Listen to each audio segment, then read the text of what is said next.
Hey everyone, welcome back to my channel. My name's Teresa. I do videos on whatever I want because I don't like putting myself in a box. And today I wanted to give you guys a quick little medication update. For those who have been following my weight loss journey, and then answer some ballet related questions since I have been doing ballet recently, and I actually have been doing this since I was like 3. So, yeah, first things first, I went to the doctor on Tuesday, which was my birthday, and surprise, surprise, I got put back on phentermine. So, I'm on that with the topiramate, and it's actually working this time around. I will say I am in the obese category this time, which I honestly think having that extra weight is helping it to work now. Um, so I'm just going to let it do its thing, see how much comes off. And this time I am working with a dietitian as well. And yeah, so that's exciting. And um, I'm excited to go on that journey. And so hopefully we'll just I'm just going to see what happens this time around. And so I think working with a dietitian is really going to help because it's going to help make healthier choices for, post medication and hopefully keep the weight off afterwards and all of that kind of good stuff. So, I just wanted to give you guys that update. I was really surprised because we weren't really thinking about going back on it because I've just been on it so often. But running out of cheap options and when insurance won't cover anything else, we love that. So, anyways, I thought I would answer some dance related questions, some ballet related questions, and let's get into it. So, I got this actually off of a BuzzFeed article, and I was really surprised that not all of them were related to professional um, ballerinas, which I thought was really cool. Also, this piece of hair is just hanging down because it literally will not go into the ponytail, and I'm not gonna clip it back right now. So, sorry about that. Um, yeah. So, okay. The first question, there's quite a few. I'm gonna try and make my answers short, but if you're not new here, you know how these videos go. Also, a lot of you are not subscribed, so please do yourself a favor. It's free. Hit that subscribe button down below and subscribe to this channel if you like weight loss related content, um, musical theater content. I need to get back into that, and really anything else. And yeah, see what else kind of pops up. I did a Taylor Swift video as well. Maybe I'll talk more about Taylor Swift if you guys are into that. Let me know in the comments down below. I could totally talk about Taylor Swift more if that's what you guys are into as well. And yeah, hit subscribe. It's free. And let's get going. Okay, first question. Do you watch ballet? Well, do you watch dance movies? The answer to that is no. I watched one called Leap, which is like a kid movie, and I freaking hated it because of how unrealistic it was. This kid was basically dancing like a professional, and remind you, it's animated, but her shoes were so pointy, and she was going on her tippy toes in these pointy ass shoes. And I'm just like, this is not realistic at all. Like, why? And also, there was a follow up question on this of if you do, do you love it? Do you hate it? And I think one of the reasons why a lot of us don't watch them is because there's always a mean girl associated with these dance movies, especially ballet specific movies. And I'm just like, where did this originate from? Like, why is there always a mean ballet girl in any ballet movie, in any ballet, like, series? Besides Bunheads, I did watch Bunheads mainly because of Sutton Foster being a Broadway legend that she is, but I'm just like, where the heck did that come from?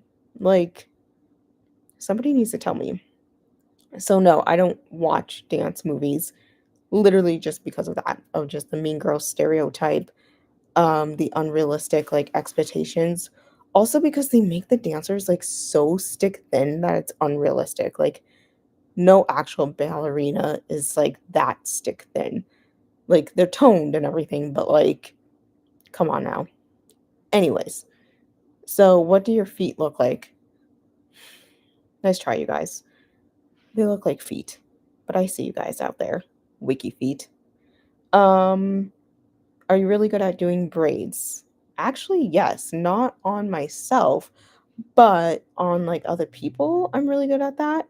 But I am really good at doing buns. That's my specialty, which obviously ballet and buns. Yeah. Are you amazing at doing makeup? I wouldn't say really for like dance, but for like theater, yeah. Interesting enough, I did not grow up in a time in dance where like makeup was really a thing unless you were a comp girl. This was true in my old ballet studio, not ballet studio, but just like dance studio as a kid.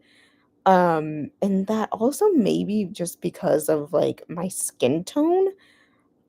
And so like yeah, even like though a lot of the Caucasian people didn't wear makeup back in the like early 2000s to even like 2010s, like people did not really wear makeup on stage. Um I think honestly towards the time when I was quitting dance, like my tap group, I think we were teens and did wear makeup, but it's nothing like it is today. I was really shocked when my friend's child, she started dance around the same age I did, and her first recital, she was wearing a little bit of makeup, and I was like, "What on earth?" Like, yeah, so I don't know. It's just like it's different now. Um, but I understand why we do it, obviously. It's the same reason for like theater. But yeah, it's just kind of weird watching little girls in makeup. Won't lie. Um, I love this next question. Is there rivalry within companies and bitchiness between the girls? So I can answer this from my hometown. I cannot answer this here. And what I can say is yes, in my hometown, very much so. We only had two studio two studios at the time growing up, and like you could not switch studios, especially if like your entire family was going to one studio. I remember my best friend in high school and we actually wanted to do a duet together, but she was at the other studio and I was at my studio, and we're like, okay, how do we do this? Because I can't come to your studio and you can't come to my studio. And so, yeah, huge rivalry within the studios. Um, it's just kind of a thing, but we also like never really talked about it within like the studios, if you know what I mean, like within the group. And so, yeah, kind of like interesting. Even like within our friend group, like I had two friends who went to that other studio, and like we never ever talked about it, like them going to that studio. Um, and it was always just kind of in my head of like, oh, they go to that studio, like they're obviously better than us. But that studio was just known for being the more like competitive studio. the more flashy studio and all of that stuff.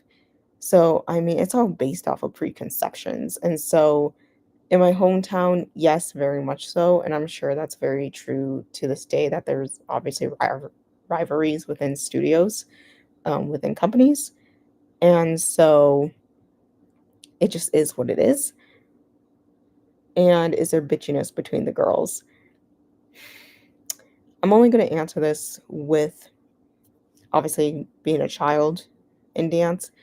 I would say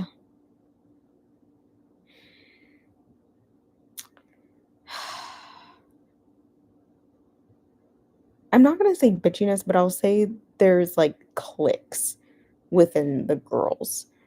And so obviously when you're a child and you're in dance and you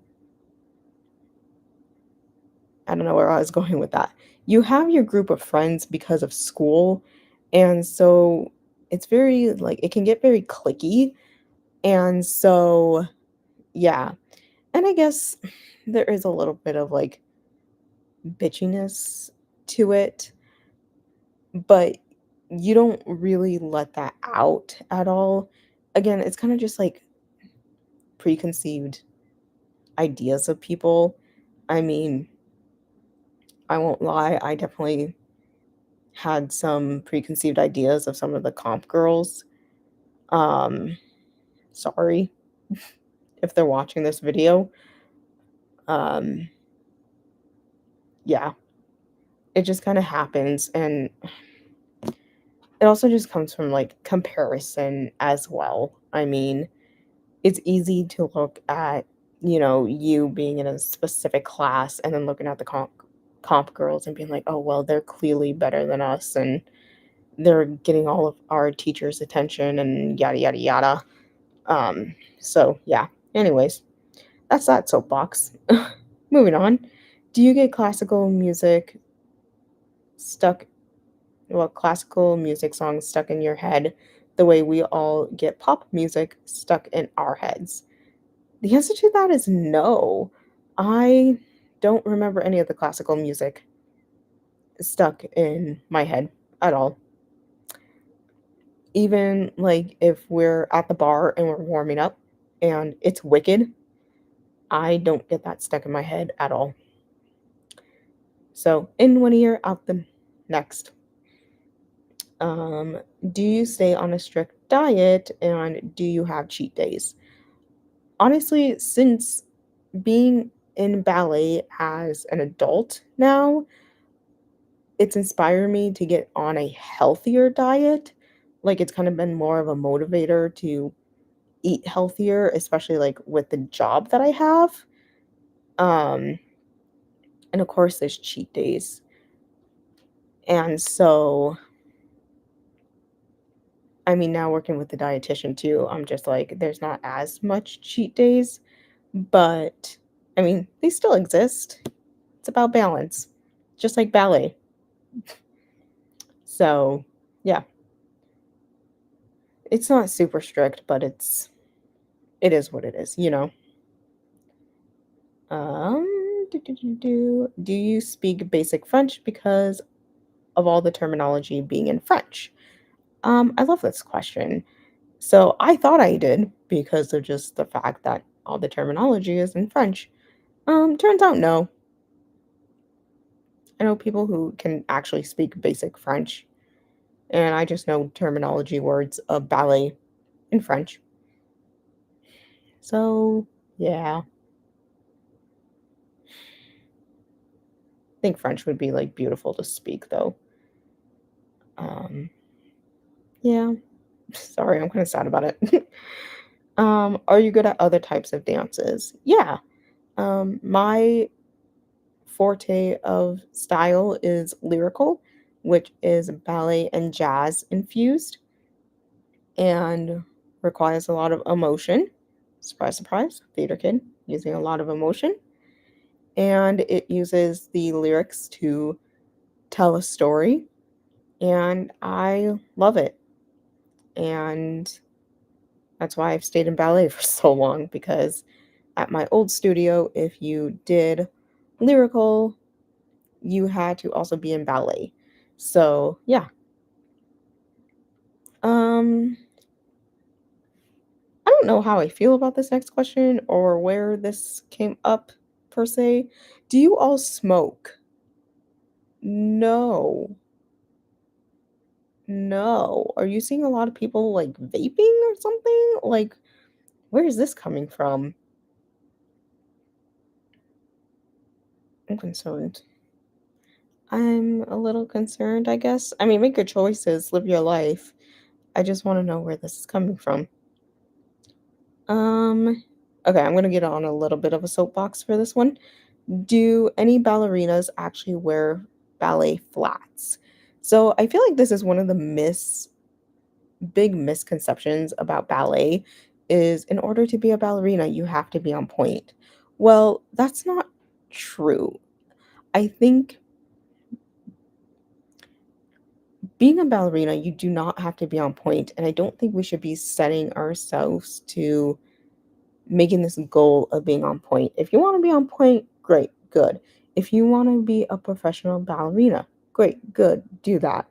But being on point and making a goal of being a professional ballerina does not, that doesn't, setting those goals, it doesn't make you a ballerina. You can be a ballerina just by being on ballet flats as well.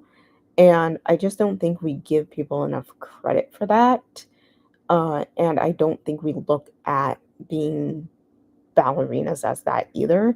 My ballet teacher literally said Tuesday we were doing across the floor, and she said something like, "You guys are all ballerinas here in this moment." And we were all looking at each other like, "What?" Like, I knew it, actually. I knew it, but I was like, we kind of just like don't feel that way right now. But it's true. Like, you do not need to be in point shoes and a big straight tutu or anything to be a ballerina. And so, I don't know, I'm just really kind of tired of this like stereotype of like, in order to be a ballerina, A, you have to be a professional, and also you have to like be on point to be like a ballerina.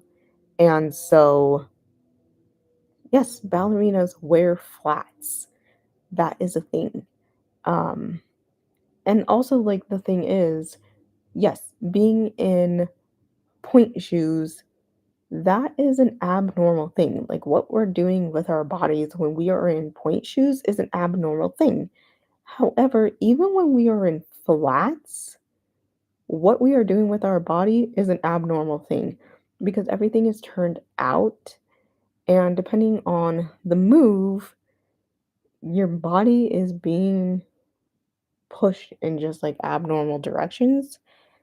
So when you think of like the anatomy, it's just all like abnormal. Like our bodies are not supposed to do what ballerinas do, regardless if you are in point shoes or if you are in ballet flats.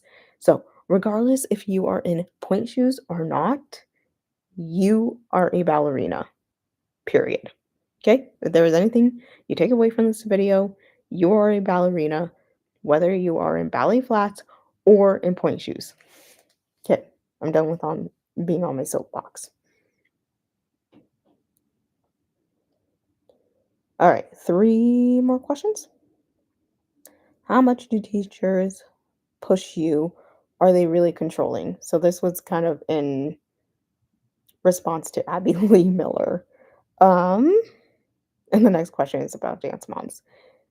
So they do push you. What I really like, especially in my experience in ballet specifically, is they push you to your own like limit. Excuse me. Um, I need water. The allergies recently. And kind of to like what you can do. Um, my recent ballet teacher says you don't grow where you're comfortable at, right? And so they will push you little by little. and I think that's really good. And no, no ballet teacher I have ever had in my life has ever been controlling, and so that's really good. I love every single ballet teacher I have ever had. Really, I've only had 2, and each of them have been really, really good. I just talked to my recent ballet teacher about the fact that I have knocked knees. So when I stand parallel, my knees actually touch together, and that makes it really hard to like balance and do certain things. And so I brought it up to her the other week, and she literally researched like stretches for me to do. And I think that makes like an amazing teacher, a teacher that goes above and beyond for her students. And yeah, so not controlling at all, but also willing to like put in the work for her students, I think makes an amazing teacher.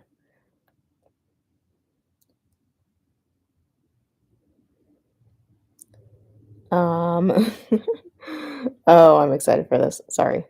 Because I am a dance mom expert. You can ask my mom if you knew her or my dad. Um, especially my dad. Sorry. How accurate is dance moms in terms of stage moms? Okay. So I'm guessing like, are we talking like stage moms in terms of like ballet or like just entertainment in general? Like, because I feel like the way that it's accurate is parents who want what's best for their child, who will give their kids opportunities, like go out of the way kind of to give their kids opportunities. And, you know, some of them will like talk personally to the director of something from what I've seen and that sort of thing. But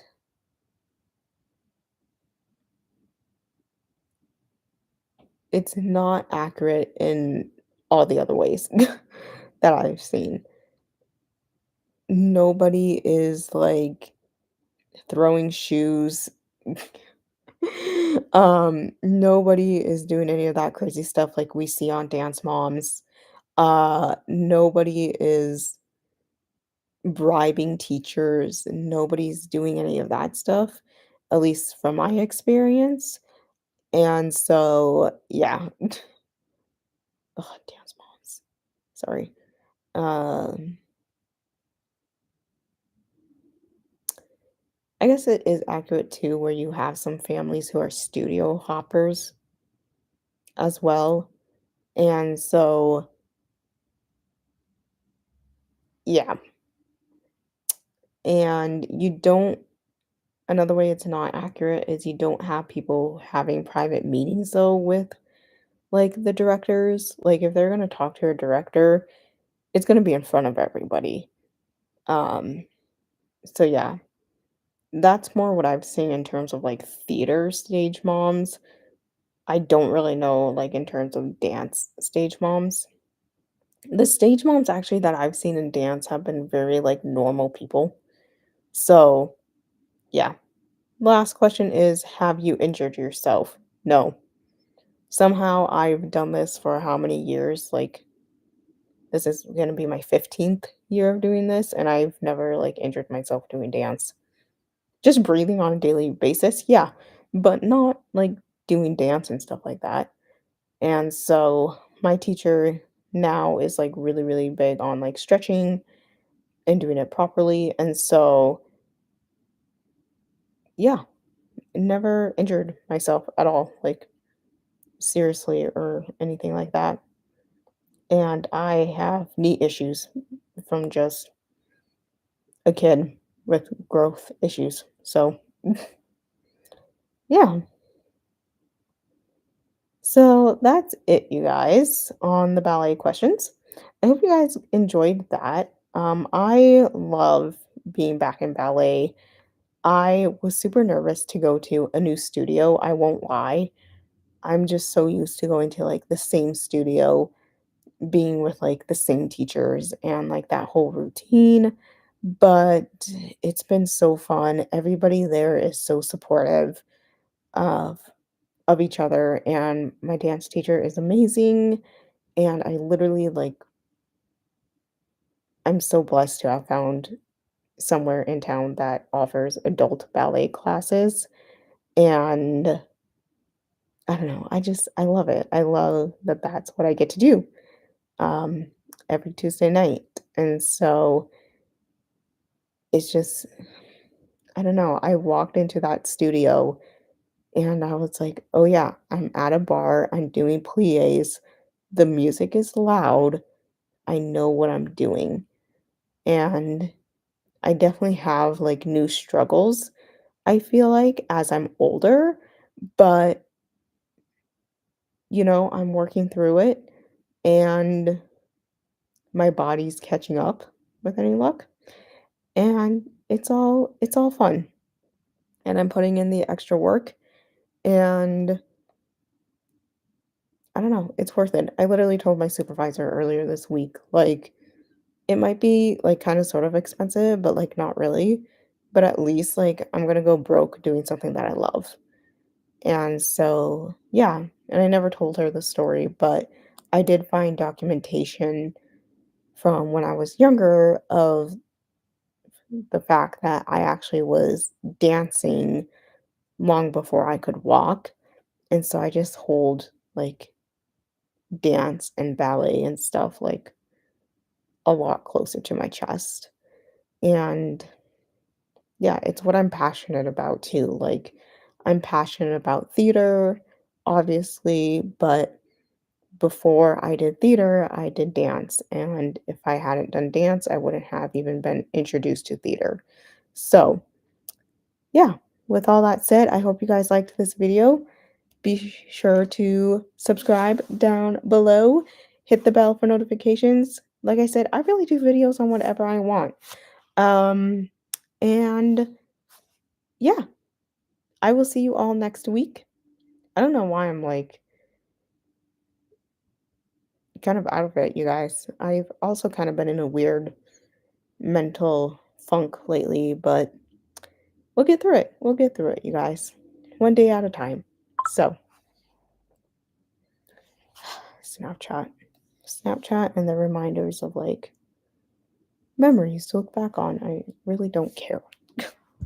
But, anyways, I hope you guys are all doing well. Take care of yourselves, drink some water, journal, do what you have to do.